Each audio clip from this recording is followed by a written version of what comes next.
Une belle recette avec des produits locaux va se faire devant vos yeux. Vous pourrez la réaliser à la maison en 50 minutes. C'est ton challenge. Regarde le beau produit local que je vous ai apporté. Pierre Paumel, bien sûr, chef d'ici. Et qui nous prépare aujourd'hui, Pierre, une recette sucrée, un dessert. Bonne idée. À base de courge. La courge. Voilà. La courge, on a l'habitude de la faire en velouté, en soupe. C'est ça. Et là, vous allez nous le faire en sucré. Là, j'ai créé cette petite recette il y a quelques années déjà. On va faire une courge sucrée. C'est quoi comme recette d'ailleurs? On n'a pas donné le nom. Alors, c'est un fondant de courge au miel et nougat. Oh ouais. Allez, on est resté vraiment dans la région. Les trucs et les astuces pour le faire là dans 50 minutes. On n'est pas loin du Tricastin et donc le nougat c'est pas loin. Hein. On n'est pas loin de Montélimar. Il y a du miel. Et le nougat de Sceaux. Et le nougat de Sceaux de l'autre côté du Ventoux également. Bon allez, attends, bouge pas. Montre-moi le plat, Laurent Dôme. Non parce que attends, c'est ça que vous allez réaliser absolument. là.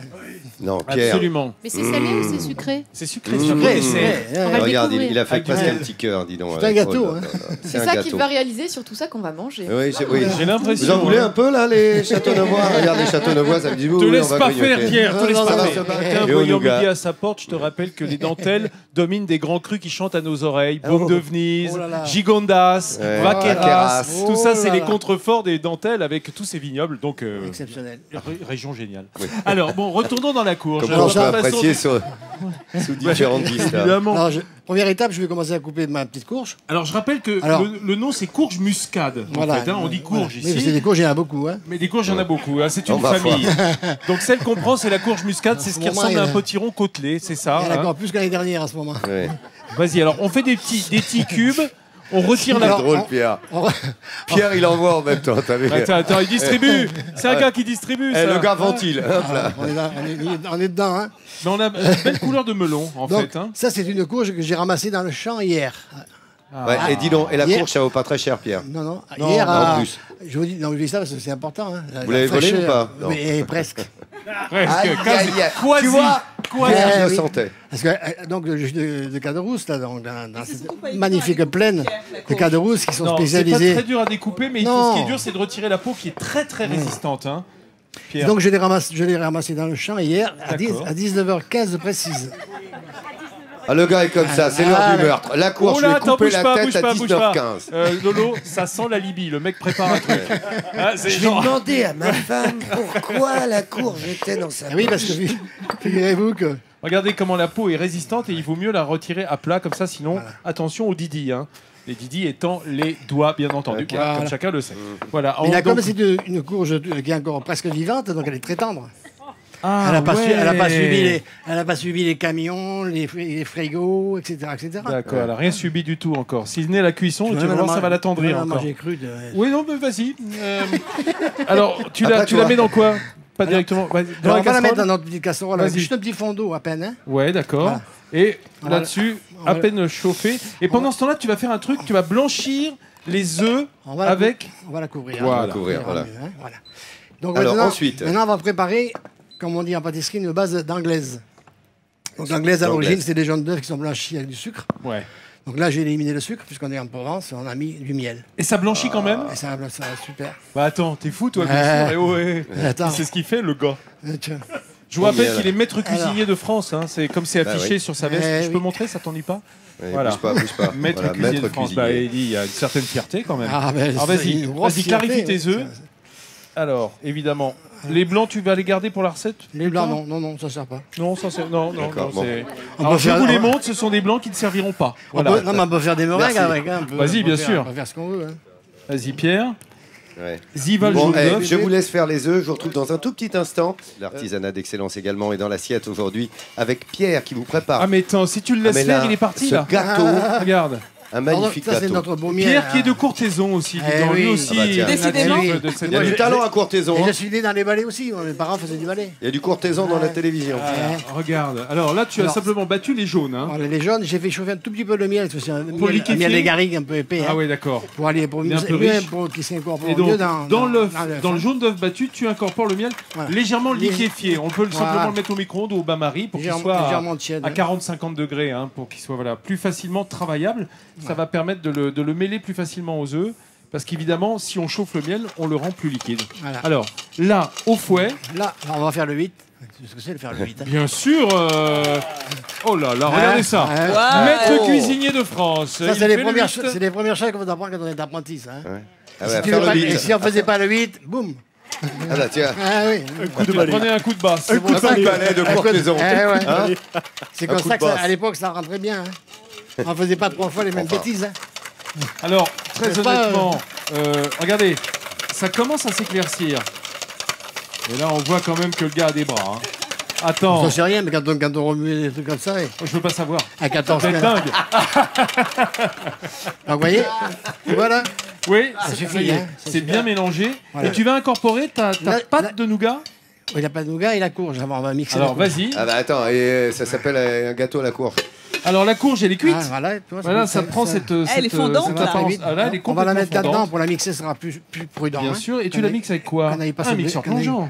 On n'allait pas se blesser. Bien sûr. Ah non, ce sera un peu dommage. Tu penses à tes affaires? Oui. Oui, d'accord. Fais gaffe. Pense au bien aussi. Voilà. Merci. Non, mais c'est un mixeur intelligent, hein. Regarde.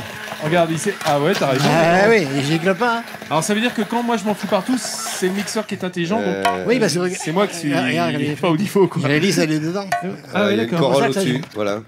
Donc c'est cet appareil. Il est intelligent, mais il faut lui parler gentiment. C'est cet appareil. Quand je parle de l'appareil, pas le mixeur.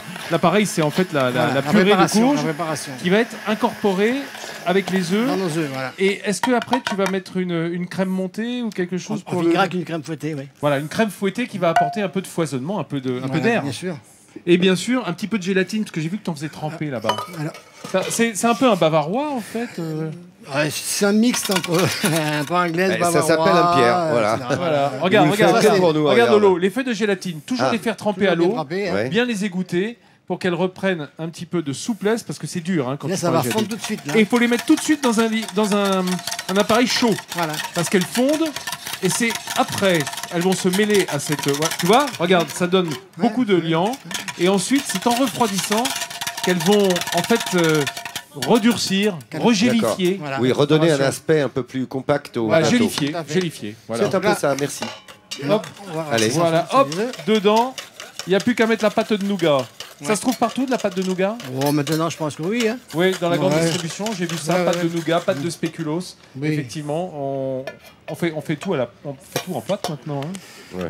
Il y a beaucoup de choses. Il y a pâtes de pistache et tout ça. Dis donc, les gars, on vous retrouve dans un instant. Bravo, Pierre. Hein. C'est une leçon. Pierre, t'es une leçon pour nous. Moi, je te le dis, là, il y a... à la maison, on se dit, oh là là, le Pierre, regardez un peu ce beau gâteau qu'il vous prépare.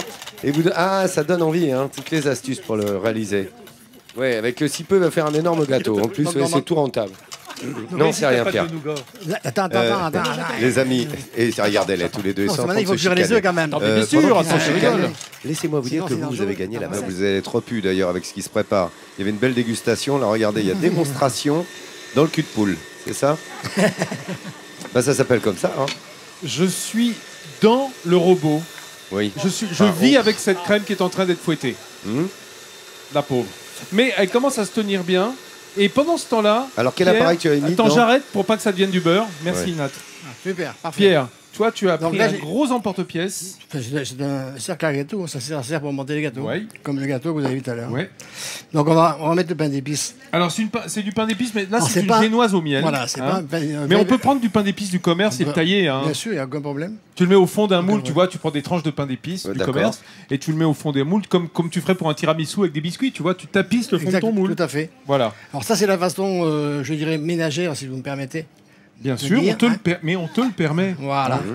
Nous, à la maison, enfin à la maison, dans nos cuisines ou dans nos laboratoires de pâtisserie, on fait des montages à l'envers qu'on appelle. C'est-à-dire qu'on va mettre l'appareil en premier et le biscuit en dessus. Ce qui fait quand notre gâteau est froid, donc on va la renverser et on aura une surface qui sera parfaitement lisse. Extrêmement lisse et plate. On pourra la travailler tout de suite, la glacer. Oui, mais nous, les ménagères, on est beaucoup moins doués. Non, mais c'est pas une question de doué, c'est une question de technique. Vous pouvez le faire à la maison, pareil. C'est une astuce. Voilà, à la maison, vous pouvez faire pareil. Là, il vient de vous donner vraiment l'astuce. Vous mettez une petite plaque en dessous, vous avez vu. préparer l'appareil à l'envers, ce sera tout lisse. J'ai la crème fouettée, Pierre. Ça, c'est très simple à faire aussi. Tiens, bah donne, je vais faire goûter parce que les dames ici me disaient tout à l'heure, dis donc, on a l'air drôlement bon son. Tenez, mesdames. On a la crème fouettée. Allez-y, vous regardez, allez-y, allez-y. Alors, où est ton appareil? Allez-y, allez-y. Il est au frais, là. Il est au frais. Et je te confirme qu'il est très bon, le pain d'épices de Pierre. Oui, parce que c'est pas vraiment un pain d'épices, comme il disait, c'est une génoise au miel et aux épices. Donc c'est beaucoup plus souple. Oh là là, Pierre. Il faut aller vite alors. Alors, ça, c'est la pâte de nougat. Pâte de nougat, ça aussi, ça vient du commerce. Ça, c'est à tomber, ça aussi. Bah oui, c'est pour ça que ça a failli faire d'ailleurs. Pierre, je vais garder le bol. Allez-y, si c'est à tomber.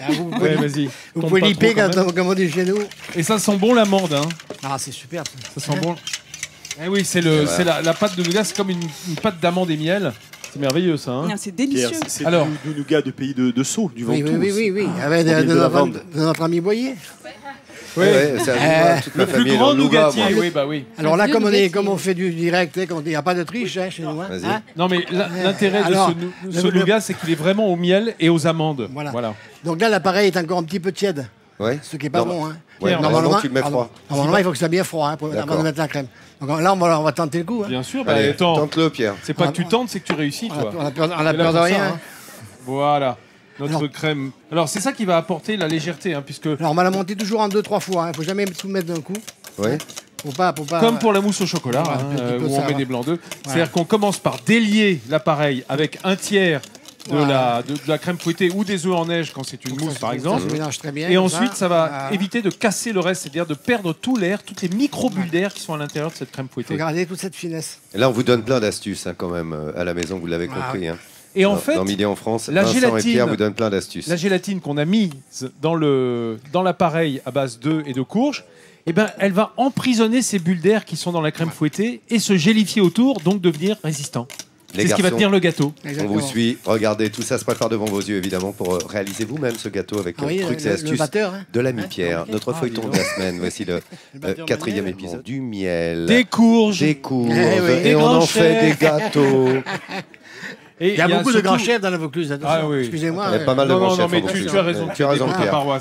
Comment tu as fait avec Pierre ce magnifique gâteau? Vous allez voir, il faut simplement avoir un petit savoir-faire qu'il nous a livré. Alors, on a commencé par découper notre courge muscade. On l'a fait cuire avec très peu d'eau jusqu'à ce qu'elle soit un peu compotée. Puis, on va manier le jaune d'œuf avec le miel pour le faire blanchir, y incorporer la purée de la courge quand elle est cuite, et on y met nos feuilles de gélatine quand elle est bien chaude encore. Elle va fondre à l'intérieur. Et puis on va rajouter nos jaunes d'œufs au miel et on va monter comme une crème anglaise. On va un peu jusqu'à ce que ça nappe un peu la cuillère, vous voyez. Tout à fait. Et puis pendant ce temps-là, on a monté la crème. On fait un fond en pain d'épices ou en génoise au miel. Et notre crème, il n'y a plus qu'à lui incorporer, puisqu'il y a la gélatine dedans, notre crème fouettée, qui va en fait aller ensuite sur ce fond de pain d'épices et au frais pendant combien de temps, Pierre? Il faut plus c'est long, plus c'est bon là aussi. Ouais, d'accord. Allez, goûtez. Il faut au moins 24 heures. 24 heures de mûrissement pour que ça bien parfait. Le spécialiste de la base qui goûte et notre ami qui vient nous voir. Alors qu'effectivement, vous voyez.